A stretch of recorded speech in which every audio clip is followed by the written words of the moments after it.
Assalamualaikum warahmatullahi wabarakatuh.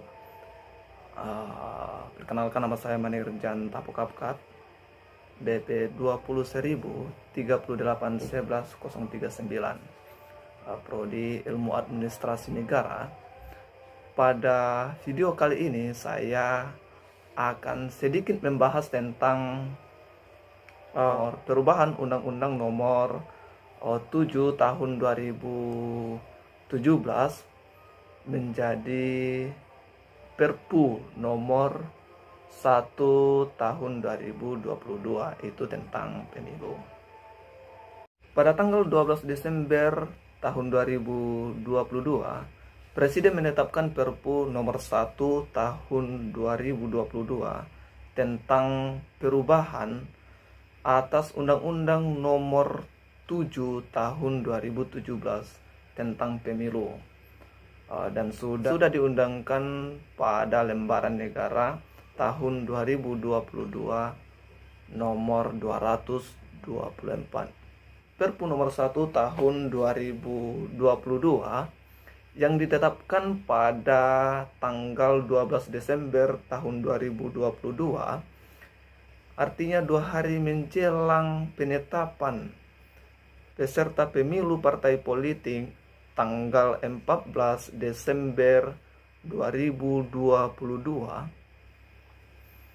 merupakan perpu yang pertama kali diterbitkan atas perubahan Undang-Undang Nomor 7 Tahun 2017 tentang pemilu, berlaku sementara sampai dengan penetapannya atau pencabutannya dengan undang-undang yang harus dilakukan pada masa sidang pertama Dewan Perwakilan Rakyat. Namun norma pengaturannya akan berlaku sementara apabila disetujui oleh DPR, yaitu pada persidangan berikutnya. Apabila Perpu tersebut disetujui oleh DPR, maka akan dijadikan sebagai undang-undang. Sedangkan apabila Perpu tidak disetujui oleh DPR, maka akan dicabut. Dalam rangka mewujudkan kelancaran penyelenggaraan pemilihan umum pada tahun 2024 berkaitan dengan penguatan kelembagaan penyelenggaraan pengawasan pemilihan umum, ada 4 jadwal kampanye pemilihan umum. Yang pertama itu mengenai syarat usia untuk menjadi anggota Panwaslu Kecamatan dan Panwaslu Kelurahan atau Desa, dan juga pengawas TPS. Dalam pasal 117 Undang-Undang Nomor 7 Tahun 2017 tentang pemilu tersebut, syarat untuk menjadi pengawas pemilu pada saat pendaftaran berusia paling rendah itu 25 tahun. Namun dalam norma yang baru, yaitu Perpu Nomor 1 Tahun 2022, ditegaskan pada saat pendaftaran menjadi anggota pengawas pemilu berusia paling rendah itu 21 tahun untuk calon anggota Panwaslu Kecamatan, calon anggota Panwaslu Kelurahan atau Desa, dan juga pengawas TPS. Bagaimana jika tidak terdapat calon anggota Panwaslu yang tidak memenuhi persyaratan usia tersebut? Dalam Perpu Nomor 1 Tahun 2022 diberikan kelonggaran secara bersyarat hanya bagi pengawas pemilu tingkat desa atau kelurahan. yaitu dalam hal tidak terdapat calon anggota Panwaslu kelurahan atau desa dan pengawas TPS yang memenuhi persyaratan usia dalam tidak terdapat usia 21 tahun, maka dapat diisikan oleh calon anggota Panwaslu kabupaten atau kota, anggota Panwaslu kelurahan atau desa, dan juga pengawas TPS yang berusia 17 tahun dengan persetujuan Banwaslu kabupaten atau kota.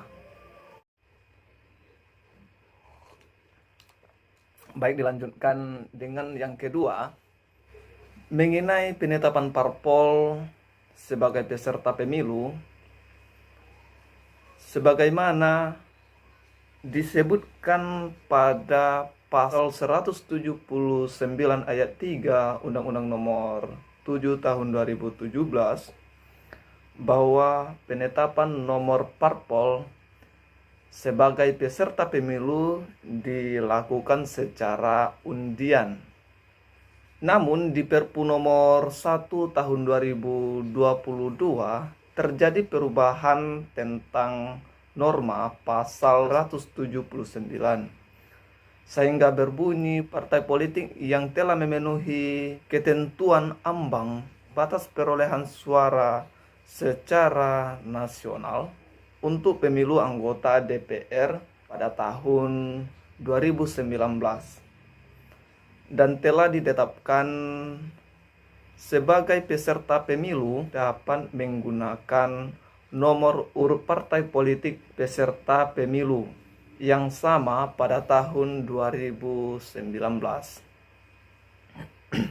Untuk mengikuti nomor urut partai politik peserta pemilu yang dilakukan secara undi dalam sidang pleno KPU yang terbuka dengan dihadiri wakil politik peserta pemilu.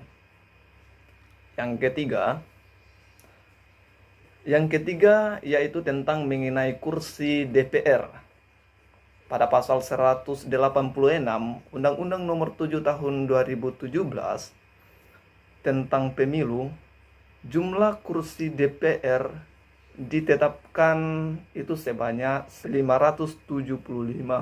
Namun dalam Perpu nomor 1 tahun 2022 itu ada perubahan norma, yaitu kursi DPR itu sebanyak 580. Sehingga pada pemilu tahun 2024 itu ada penambahan jumlah untuk anggota DPR. Dan yang keempat, mengenai waktu kampanye, diatur dalam pasal 276 Undang-Undang Nomor 7 Tahun 2017 ada perubahan waktu tentang metode kampanye yang dilakukan melalui pertemuan terbatas, melalui pertemuan tatap muka, penyerahan bahan kampanye, pemilu kepada umum, dan pemasangan alat peraga kampanye, yaitu dilaksanakan 3 hari setelah ditetapkan daftar calon tetap anggota DPR, anggota DPD, anggota DPRD provinsi, dan DPRD kabupaten atau kota. Untuk pemilu anggota DPR, DPD, dan DPRD serta paslon untuk pemilu presiden dan wakil presiden sampai dimulainya masa tenggang. Namun dalam pasal 276 Perpu nomor 1 tahun 2022 itu ada perubahan norma menjadi 25 hari. Metode kampanye pemilu dengan waktu 25 hari tersebut selain dilakukan melalui pertemuan terbatas, pertemuan tatap muka, penyebaran bahan kampanye pemilu kepada umum, pemasangan alat peraga di tempat umum.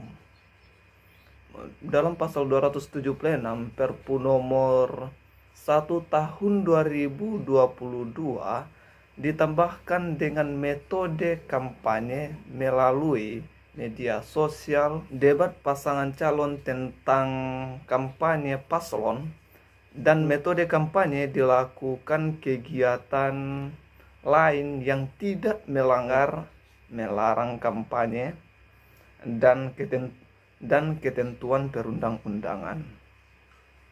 Ketentuan ayat 1 pasal 276 Undang-Undang Nomor 7 Tahun 2017 diubah sehingga pasal 276 berbunyi sebagai berikut. Kampanye pemilu sebagaimana dimaksud dalam pasal 267 dan pasal 275 ayat 1 huruf A, huruf B, huruf C, huruf D, huruf E, huruf F, dan huruf H, dan juga huruf I dilaksanakan sejak 25 hari setelah ditetapkan daftar calon anggota tetap DPR, anggota DPD, anggota DPRD provinsi, dan anggota DPRD kabupaten atau kota untuk pemilu anggota DPR, anggota DPD, anggota DPRD, serta dilaksanakan sejak 15 hari setelah ditetapkan pasangan calon untuk pemilu presiden dan wakil presiden sampai dengan dimulainya masa tenang. Dalam Perpu nomor 1 tahun 2022 itu ada perubahan norma dari yang semula undang-undang pemilu dilaksanakan sama-sama 3 hari, yaitu ditetapkan calon anggota DPR, DPD, DPRD maupun terhadap calon paslon presiden dan wakil presiden, dan telah ditetapkan Perpu nomor 1 tahun 2022, yaitu ada perbedaan aturan, yaitu calon presiden dan wakil presiden dilaksanakan sejak 15 hari setelah ditetapkan pasangan calon pemilu presiden dan wakil presiden sampai dengan dimulai masa tenang. Itulah sedikit penjelasan saya tentang Perpu nomor 1 tahun 2022, yaitu tentang pemilu. Jika ada kata-kata dan pembahasan yang saya bahas kurang dimengerti atau kurang dipahami, saya minta maaf. Dan tidak menutup kemungkinan untuk jika ada kritikan, masukan untuk saya, silakan dikritik supaya saya menjadi lebih bijak untuk membahas sesuatu, terutama dalam pembahasan ini, dan saya bisa memperbaiki diri saya dan saya juga bisa memperbaiki yang salah. Terima kasih.